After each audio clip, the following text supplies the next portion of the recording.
बिस्मिल्लाहिर्रहमानिर्रहीम। अस्सलाम वालेकुम, मैं हूं सोनिया और आप देख रहे हैं कुकिंग विद सोनी। मेरे प्यारे दोस्तों, अगर आपके पास चावल और आलू हैं तो उनको एक दूसरे में मिक्स करके देखें और इसका कमाल देखें। ट्रस्ट में इतनी क्रिस्पी और इतनी क्रंची रेसिपी बनने वाली है कि खाने वाले हैरान रह जाएंगे कि ये आपने बनाई कैसे है।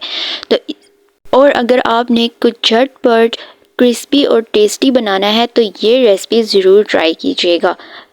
तो चलें अब अपनी रेसिपी स्टार्ट करते हैं। बिस्मिल्लाहिर्रहमानिर्रहीम। सबसे पहले यहाँ पे मैंने तकरीबन 3 to 4 बॉयल हुए हुए आलू ले लिए हैं। 3 से 4 अदद मैंने यहाँ पे आलू लिए हैं। आप चाहें तो इसकी क्वांटिटी ज़्यादा भी कर सकते हैं और फिर सारी चीज़ों की क्वांटिटी ज़्यादा करनी है। तो यहाँ पे मैंने 3 अदद बॉयल हुए आलू लिए हैं। इनको अच्छी तरह से हाथ से मैश कर दिया है क्योंकि आलू ऑलरेडी अच्छे से बॉयल हुए हुए हैं, तो हाथों से ये बहुत इजीली मैश हो जाएंगे। इसके लिए आपको किसी ग्रेटर या किसी भी चीज़ की ज़रूरत नहीं है। और इसके बाद मैंने यहाँ पे इसमें ऐड कर दिया है 1 अदद बारीक कटा हुआ प्याज ऐड किया और साथ ही मैंने 3 अदद हरी मिर्चें बारीक कटी हुई ऐड की हैं इसमें। और इसके बाद मैं स्पाइसेस ऐड कर रही हूँ। जब सबसे पहले 1 टीस्पून नमक ऐड किया मैंने और साथ ही मैंने 1 टीस्पून हरी मिर्च ऐड कर दी है। और इसके बाद मैं ऐड किया है 1 टीस्पून पिसा हुआ धनिया, 1 चम्मच जो है हल्दी ऐड की है, कुटी हुई लाल मिर्च ऐड किया है 1 चम्मच। और साथ ही मैंने ऐड की है अजवाइन 1 चम्मच ऐड की है। अजवाइन बहुत अच्छी होती है। और इसके बाद मैंने यहाँ पे 2 अदद लीमू इसके ऊपर निचोड़ दिए हैं, अच्छे तरीके से इसको स्क्वीज़ कर लिया है। और इसके बाद अब इन सब को यहाँ पे कर लेना है, मिक्स कर लेना है। यहाँ पे मैं हाथों का इस्तेमाल कर रही हूँ क्योंकि हाथ से मिक्सिंग बहुत अच्छी होती है। और कोई भी गठलियाँ आलू की अगर रह जाएं तो वो भी बहुत अच्छे तरीके से और सारा मसाला इसमें बहुत अच्छे तरीके से हाथों की मदद से अच्छे तरीके से मिक्स हो जाता है।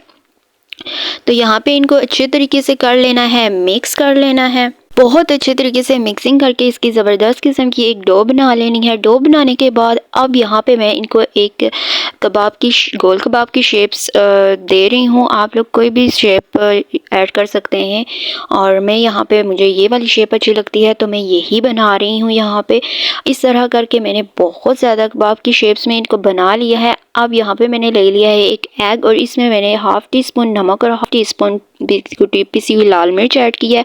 और इसको यहाँ पे अच्छे तरीके से एग में मिक्स कर लेना है। इसका एग के साथ बहुत अच्छे तरीके से इसको मिक्स कर लेना है।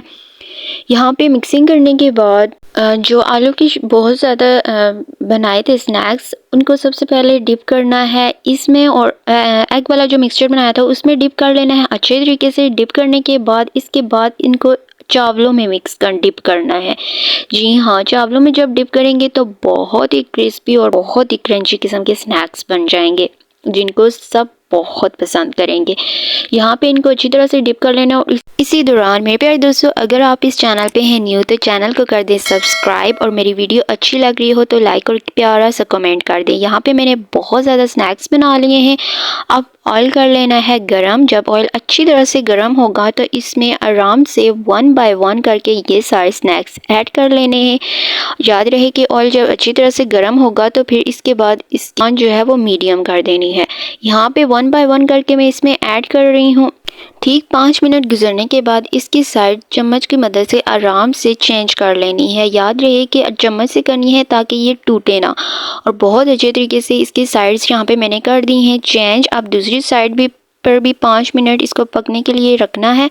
और या जब इनका कलर गोल्डन ब्राउन हो जाए, यानी ये ब्राउन कलर के हो जाएं, तो हमारे स्नैक्स हो जाएंगे रेडी। और फिर मैं आपको निकाल के दिखाऊंगी इसकी फाइनल लुक। माशाल्लाह, मेरे अल्लाह ताला की शान, उसकी नेमतें, उसकी बरकतें, उसकी फजीलतें जो उसने हमारे खानों, जायकों और हमारे हाथों में रखी हैं। ये है इसकी फ़ाइनल लुक। आई होप आपको मेरी आज की रेसिपी अच्छी लगी होगी। अगर मेरी रेसिपी आपको अच्छी लगी है तो लाइक और प्यारा सा कमेंट कर दें और चैनल को सब्सक्राइब करना मत भूलिएगा। फिर मिलेंगे एक न्यू रेसिपी न्यू वीडियो के साथ। तब तक अपने घर वालों का ख्याल रखिएगा। स्टे ट्यून्ड, टेक केयर, अल्लाह हाफिज़।